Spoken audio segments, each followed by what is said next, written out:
নমস্কার, সকলে কেমন আছেন? আশা করছি সকলে খুব ভালো আছেন।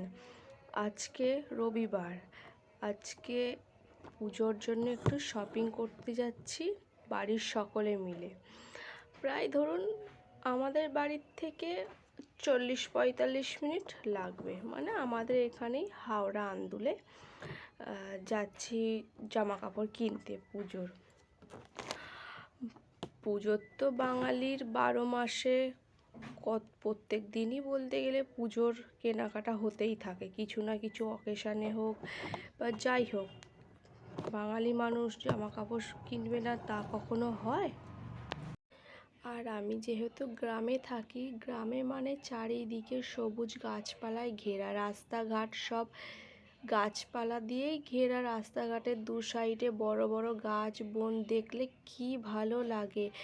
আসলে কি জানেন, আমরা তো গ্রামে থাকি, আর এখানে পুজোর জন্য অনেক গাছপালাও দেখছি কাটা হচ্ছে, কিন্তু এতে যে কতটা ক্ষতি হচ্ছে সেটা মানুষজন জানে না। এই যে এত সুন্দর সুন্দর গাছপালার নিচ দিয়ে আমরা যাচ্ছি, হ্যাঁ, এই প্রকৃতি, এই দৃশ্য দেখার সৌভাগ্য কজনকার হয় বলুন? আর সব থেকে বড় কথা হলো যেটা, গাছের প্রয়োজনীয়তা আমাদের কাছে অপরিসীম। বৃক্ষ ছাড়া যারা মানুষ বাঁচতে পারে না, গাছ থাকার কারণে আমরা অক্সিজেন প্রশ্বাস নিতে পারি। এছাড়াও দেখবেন গাছের উপস্থিতির কারণে সবুজ গাছপালা প্রাকৃতিক দুর্যোগ থেকে আমাদের রক্ষা করে। গাছপালা না থাকলে পৃথিবীটা পুরো শূন্য মনে হয়। যেরকম মানুষ এই পৃথিবীতে প্রয়োজন, ঠিক তেমনি গাছেরও প্রয়োজন। গাছ ছাড়া আমরা চলতে পারবো না, একটা নিঃশ্বাস পর্যন্ত নিতে পারবো না। এটি আমাদের ধুলাগড়ের শিব মন্দির। জানেন, এই শিব মন্দিরে শিবরাত্রির সময় বা শ্রাবণ মাসে যে ব্রত হয়, সেই সময় এখানে অসংখ্য মানুষ ভিড় জমায়েত করে এই শিবের মাথায় জল ঢালার জন্য। এই শিবের এইখানে নাকি মেলাও বসে। এই শিব নাকি খুবই জাগ্রত। আসলে কি বলুন তো, আমাদের এই বর্তমান সময়ে বেশিরভাগ মানুষ সামাজিক মাধ্যমে বিভিন্ন বিষয় নিয়ে নিজের মনোভাব তুলে ধরার চেষ্টা করে। এটি ধুলাগড়ের আরেকটি রাধাকৃষ্ণের মন্দির। এই চারপাশের গাছপালা প্রকৃতি দেখে একটা কথাই মনে হচ্ছে, এই গাছগুলি সাথে প্রকৃতি বা আমাদের সবথেকে নিবিড় সম্পর্ক স্থাপন করে, কিন্তু আমরা তা জেনেও কখনো সেটা উপলব্ধি করতে পারি না। কারণ সব সময় একটা জিনিসই জানি, যে যত বেশি গাছ লাগানো উচিত, তার তত সুরক্ষিত করার দায়িত্বটাও কিন্তু আমাদেরই। কিন্তু সেটা না করে আমরা গাছ লাগানোর বদলে গাছ কেটে দিই, কারণ আরও প্রকৃতিটাকে দেখার সুযোগ করে দিই। গাছ থাকলে যে একটা প্রকৃতি, একটা সৌন্দর্য দৃশ্য ফুটে ওঠে, সেটাই আমরা ভুলে যাই প্রায় দিনই। আমরা এখন রওনা দিয়েছি জামা কাপড় কেনার উদ্দেশ্যে। এখানে দিদা, বৌদি, দুই বোন, ড্রাইভার আঙ্কেল সকলে মিলে এখন আমরা হাওড়ার আন্দুলে যাচ্ছি শপিং করতে। এই কেনাকাটার নাম শুনলেই বুকের ছাতিটা যেন 1 ইঞ্চি আনন্দে বেড়ে যায়। কী যে তখন ভালো লাগে, যদি বলে কেউ যে শপিং করব চলো, আর দেখতে নেই, সাথে সাথে জামা কাপড় পরো, রেডি হও, বেরিয়ে পড়ো। যেই শপিং করার পর, যে জামা কাপড় কেনার পর যে বিলটা আমাদেরকে ধরিয়ে দেয়, সেটার আমাদেরকে ভালো লাগে না। আবার এতগুলো টাকা নষ্ট হয়ে যাবে, এটাই তখন ভাবতে থাকি আমরা সকলেই। এই রাস্তাটা যা খারাপ, গাড়ি যা ধেপে ধেপে যাচ্ছে, যেন মনে হয় এক্ষুনি গাড়ির থেকে নেমে পায়ে হেঁটে যাই, সব থেকে ভালো হবে। চলে এসেছি আমরা সুপার শপিংয়ে। এখানেই আমরা শপিং করব কিছু, আর বাকি কিছু অন্য জায়গায় করব। চলুন দেখে নিই জামার কালেকশানগুলো। জামা কাপড় কিনতে আসলে মনে হয় সুপার মার্কেটটাই তুলে নিয়ে চলে যাই, সব থেকে ভালো হবে। জামাগুলো এক একটা অপূর্ব দেখতে, বিশেষ করে এই বাচ্চাদের জামাগুলো খুবই সুন্দর দেখতে, যেন মনে হয় যে এই সব জামাগুলো আমি একবার গলিয়ে নিই, এত দারুণ দারুণ কালেকশান আছে।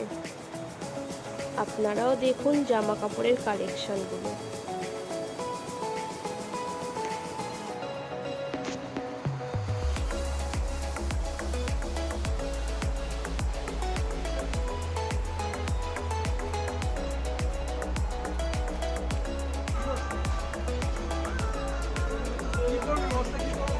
এই জামাটি নেওয়া হয়েছে আমার ছোট্ট ভাইপোর জন্য, যার বয়স এই 1 বছর। 1 বছর এখনো পূর্ণ হয়নি যদিও। আর এই জামাগুলো দারুণ লাগছে, যদি পরতে পারতাম খুবই ভালো হতো। এখন চলে এসেছি জুতোর কাছে। সবাই কনফিউশনে পড়ে গেছে কে কোনটা নেবে, কোন জুতোটা ছেড়ে কোন জুতোটা নেবে, কারণ প্রতিটা জুতোই অসাধারণ। তো কেউ তো জুতো সেরকম নিলই না, তার মধ্যে ভাইপোর জন্য 2টো জুতো নেওয়া হয়েছে, বোন একটা জুতো নিয়েছে। আর এত জুতোর সুন্দর সুন্দর কালেকশান, মনে হচ্ছে যে সব কটা জুতো পরে ওখানেই ঘুরি, এত ভালো লাগছিল জুতোর কালেকশানগুলো। আপনারাও দেখুন। আমার বৌদি বুঝতেই পারছে না কোন জুতোটা ছেড়ে কোন জুতোটা নেবে। এই জুতোটা একবার পায়ে পড়ছে তো ভালো লাগছে না, আর একটা জুতো পরছে তো সেই জুতোটা পছন্দ হলে সেটা বলছে না ভালো লাগছে না, আর একটা জুতো তুলছে। এই রকমই এখন এদের অবস্থা, দেখুন।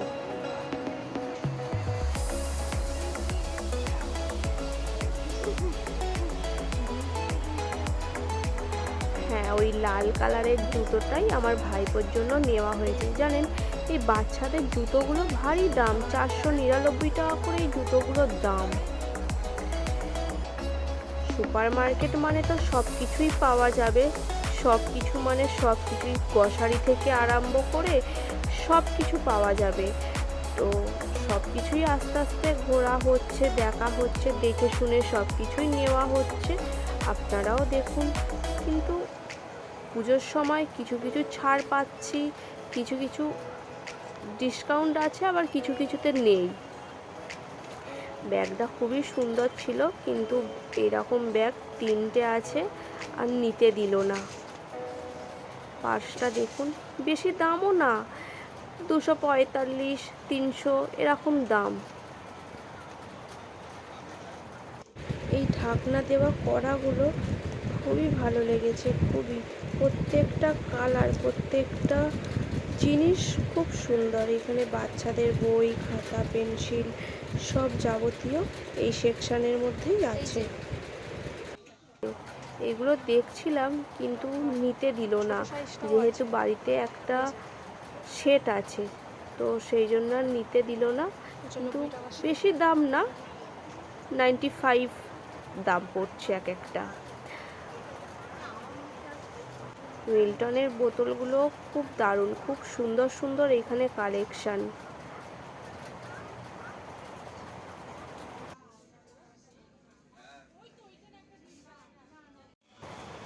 এখন 4টে মানুষ চারদিকে ছড়িয়ে ছিটিয়ে পড়েছে, কে কোন জিনিসটা নেবে কেউ ভেবে পাচ্ছে না। মানে সবাই কনফিউশনে পড়ে গেছে কোনটা ছেড়ে কোনটা নেব। তাই কেউ এখন ঠিক সিদ্ধান্ত নিয়ে উঠতে পারছে না যে কে কোন জিনিসটা নেবে।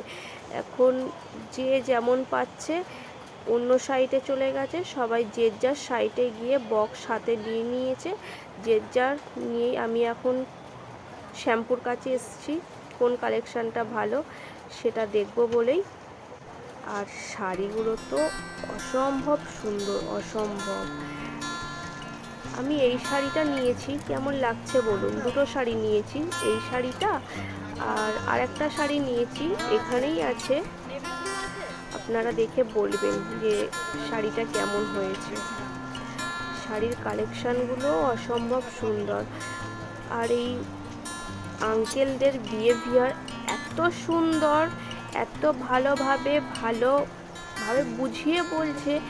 এই শাড়িটা আমি নিয়েছি, মানে কালারটা আলাদা কিন্তু এই শাড়িটা আমি নিয়েছি এরকমই কালারে।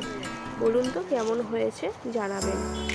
পাগলের মতো এখন রাস্তায় ঘুরছি, এদিক থেকে ওই দিক, ওই দিক থেকে এদিক। কোন দোকানে কোন ড্রেসটা ভালো লাগছে সেটাই এখন দেখতে দেখতে যাচ্ছি।